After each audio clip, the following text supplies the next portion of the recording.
Hello friends, आप सबका welcome है स्ट्राइव फॉर एक्सीलेंस चैनल में।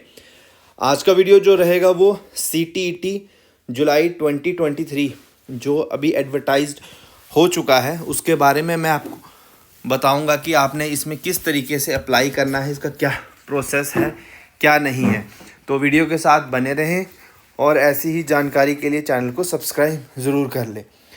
और फ्रेंड्स, मैं आपको ये भी बताना चाहता हूँ कि हम बहुत जल्दी CTET की वीडियोस भी लाने वाले हैं जो कि सिर्फ आपके मार्क्स बेस के लिए होंगी।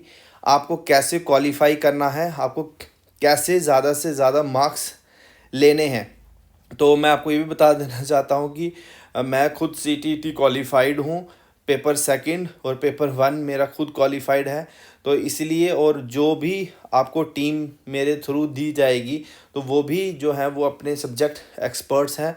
आपको किसी तरीके की कोई भी मुश्किल नहीं आएगी। तो चलिए मैं आपको CTET के बारे में बताता हूँ। जैसे कि आप जानते होंगे, इसकी फुल फॉर्म होती है सेंट्रल टीचर एलिजिबिलिटी टेस्ट, जो कि आप देख रहे हैं ये शुरू हो चुका है 27/4 से लेकर 26/5/2023 तक। इसकी लास्ट डेट जो है वो 26 मई 2023 है।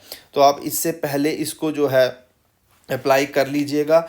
और जो इसका एग्ज़ाम होगा वो होगा जुलाई 2023 से अगस्त 2023 में। और ये कंप्यूटर बेस्ड टेस्ट जो लिया जाएगा CBT होगा। तो अब इसकी आगे मैं आपको जानकारी दे दूं। जैसे यह इसका बुलेटिन है, ये सब मैंने आपको बता दिया कि इसकी लास्ट डेट क्या है। 26 मई 2023 इसकी लास्ट डेट है। कंप्यूटर बेस्ड ये टेस्ट होगा।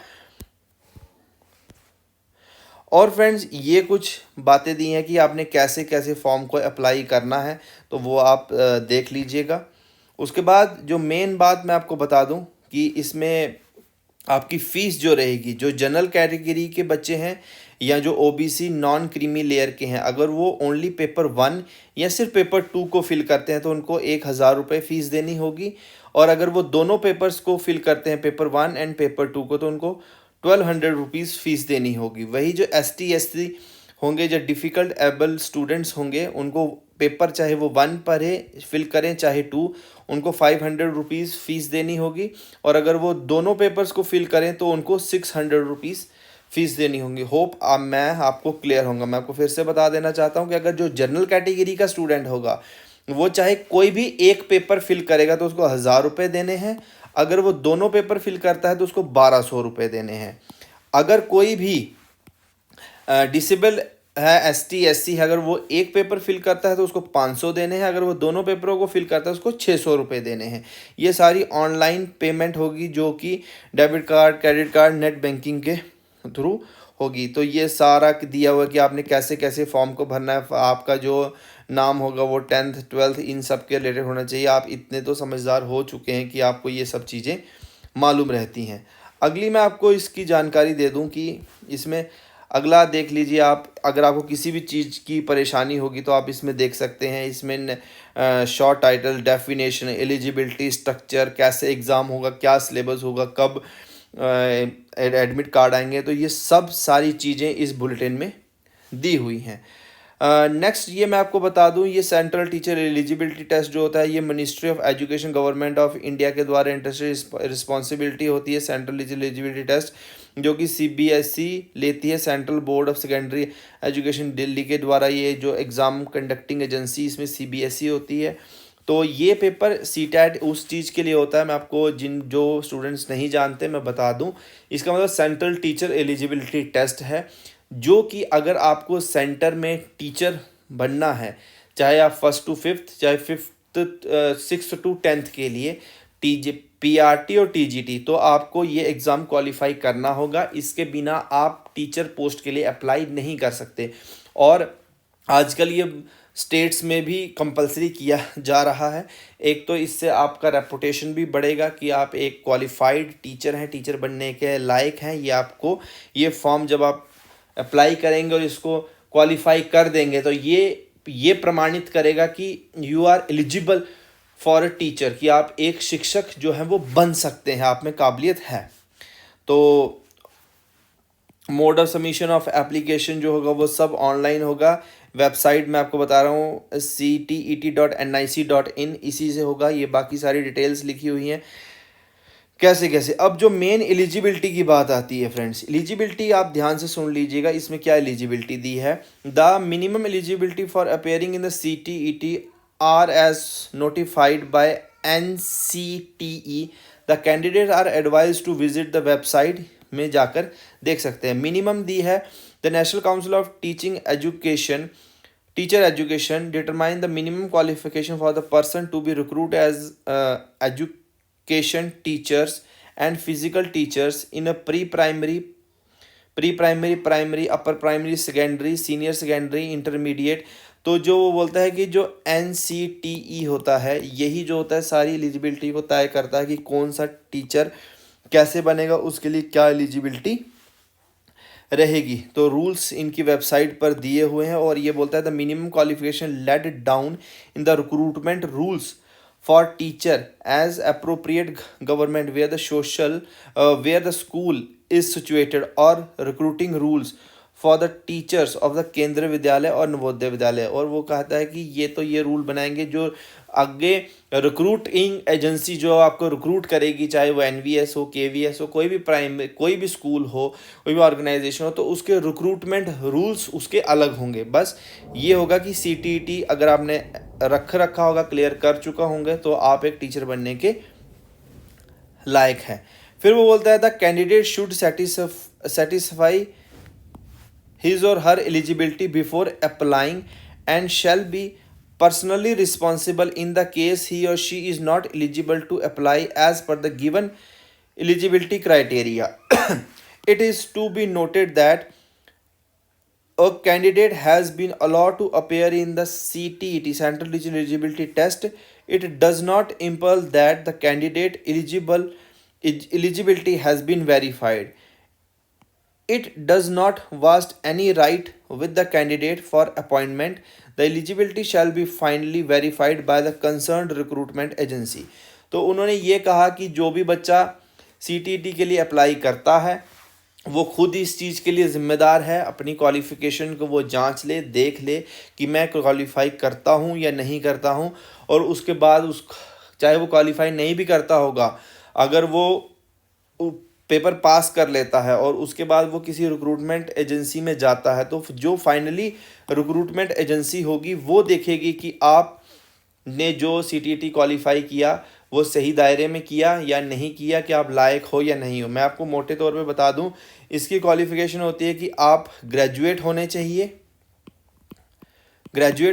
प्लस आप B.Ed अपेयरिंग होने चाहिए। आप B.Ed अपेयरिंग है चाहे आप B.Ed कर चुके हैं, B.Ed इसमें मस्ट इंपॉर्टेंट है। ये नहीं कि आप ग्रेजुएट हैं, आपने B.Ed नहीं किया तो आप इसको लिए अप्लाई कर दो। B.Ed आप अपेयरिंग होने चाहिए। इससे पहले क्या होता था कि अगर आप B.Ed के सेकंड सेमेस्टर में हो या आधे में, B.Ed के हाफ में हो, तो आप अप्लाई कर सकते थे। पर अब ये एलिजिबिलिटी चेंज हो चुकी है। अगर आप B.Ed अपेयरिंग है चाहे आप फर्स्ट सेमेस्टर में ही क्यों ना हो B.Ed के, तभी भी आप इसको अप्लाई कर सकते हैं। और आपको जब आप इसको क्वालिफाई कर देंगे, पास हो जाएंगे, आपको डिजी-लॉकर में सर्टिफिकेट मिल जाएगा और उसके बाद जैसे ही आपका B.Ed क्लियर होगा आप एक टीचर के लिए अप्लाई कर सकते हैं। मैं आपको फिर से बता दूं, इसके बिना आप टीचर नहीं बन सकते।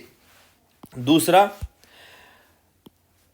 Structure and the conduct of CTET, ये जो होगा ये MCQ बेस्ड पेपर होता है। मैं पहले बता दूं, पेपर 1 जो होता है वो क्लास 1 to 5 होता है, जिसको हम PRT के लिए बोलते हैं, और सेकंड पेपर क्लास 6 to 8 होता है, जिसको हम TGT बोलते हैं।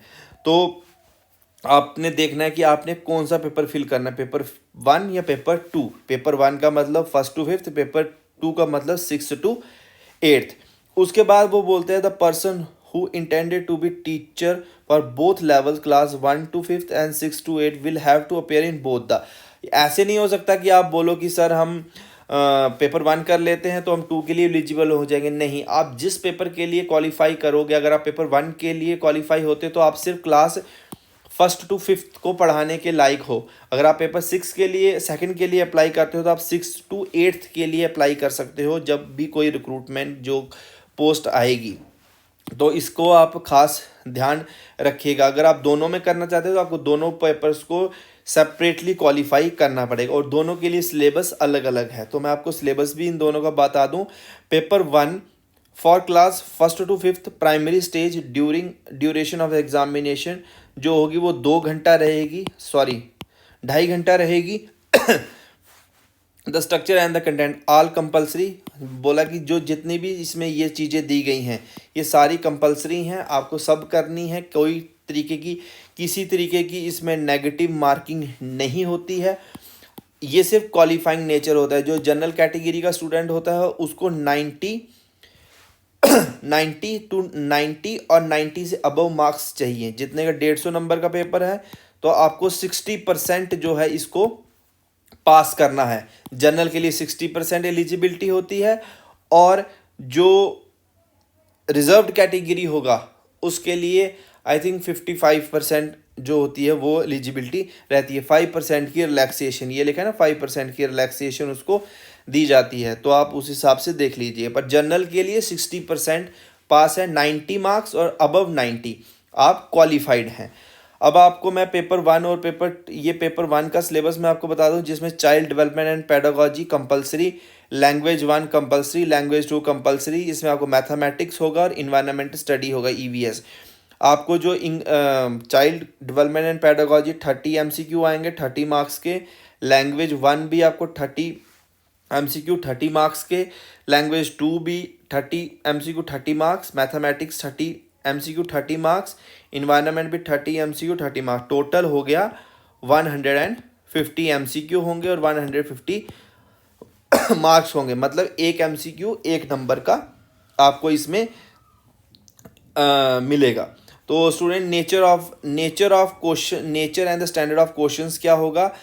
The test items of the child development and the pedagogy will be focus on the educational psychology of teaching and learning relevant to the age of 6 to 11 years के लिए focus करके आपको पेडागोजी के जो questions होंगे वो दिए जाएंगे।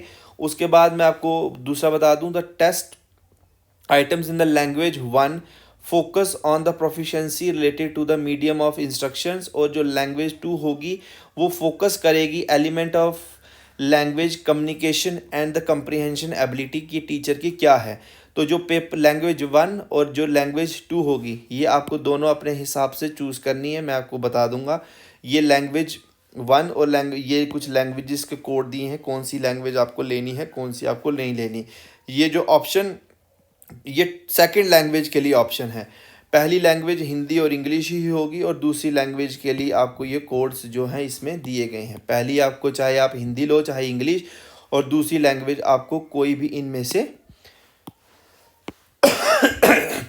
लेनी होगी। फिर मैं आपको बता देता, language second will be sorry the test item in the language second will focus on, ये तो मैंने आपको बता दिया। दूसरा, the language second will be the language other than language 1। जो आप लैंग्वेज 1 लेंगे उससे जो लैंग्वेज दूसरी होगी वो अलग होगी। The candidate may choose any one language as language 1 and the other language 2 from the available language options, ये आपको दिए गए हैं। जो आपको लैंग्वेज 1 लेनी है उससे अलग आपको लैंग्वेज सेकंड लेनी है। दूसरा, the test items in the mathematics and environment study will focus on the problem solving. ये सब चीज़ें जो एनसीईआरटी क्लास 1 to 5 दी है इसी के ऊपर ये सारी चीज़ें दी जाएंगी। होप आप जो पेपर सीटेट का फर्स्ट पेपर रहेगा उसका डिफ़िकल्टी लेवल 1 to 5 के स्टैंडर्ड के हिसाब से ही रहेगा। और जो पेपर सेकंड होगा, पेपर सेकंड में मैंने आपको बता देता हूँ, जो पेपर सेकंड के लिए देखना चाहते हैं उसमें child development and pedagogy 30 marks 30 question, language 1 30 marks 30 MCQ 30 marks, language second 30 MCQ 30 marks. और साइंस मैथ्स के लिए इसमें अलग अलग होता है और इसमें भी आपको अपनी एलिजिबिलिटी देखनी है कि आप मैथ के आप साइंस मैथ के टीचर बन सकते हैं या आप एसएसटी के टीचर बन सकते हैं। तो इसको भी ये फिल करने से पहले भी आप अपने लिए एलिजिबिलिटी को ध्यान में देख लीजिएगा। अगर आपको नहीं मालूम में होगी तो आप मुझे कमेंट करिएगा, मैं आपको उसके ऊपर एक अलग वीडियो बना के दूंगा। क्योंकि सेंटर केवीएस और एनवीएस में एसएसटी के टीचर के लिए अलग एलिजिबिलिटी है और साइंस मैथ्स इंग्लिश हिंदी के टीचर के लिए अलग एलिजिबिलिटी है। तो इसको ध्यान से फिल कीजिएगा स्टूडेंट्स। तो यही सब दिया हुआ है और इसमें कुछ भी और ख़ास नहीं है। लैंग्वेज बाईलिंगुअल लैंग्वेज होगी, हिंदी इंग्लिश जो होगी बाईलिंगुअल होगी, क्वेश्चन बाईलिंगुअल आपको आएगा। और उसके बाद और एडमिट कार्ड्स भी आपको जब आएंगे तो मैं आपको बता दूंगा।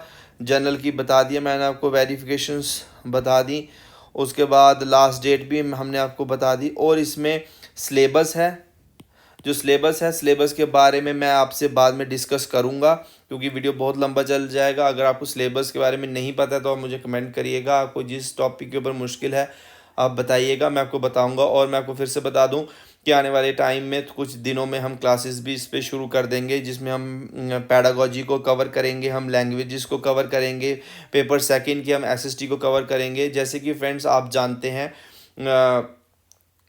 आजकल सब जो है कोर्स पेड हो रहे हैं, तो हमारी कोशिश है कि हम हर एक स्टूडेंट तक पहुंच सकें, एक अच्छी एजुकेशन दे सकें। हम अच्छी फैकल्टी से आपको पढ़ाने की कोशिश करेंगे और आप भी इस चैनल को ज़रूर सपोर्ट कीजिएगा स्टूडेंट्स। ओके, और वीडियो को स्किप मत कीजिएगा, वरना कुछ भी समझ में नहीं आने वाला इसमें। और अगर किसी चीज़ की मुश्किल रहेगी तो आप मुझे कमेंट कर दीजिएगा और चैनल को सब्सक्राइब ज़रूर कर लीजिएगा। Okay friends, bye bye and best of luck.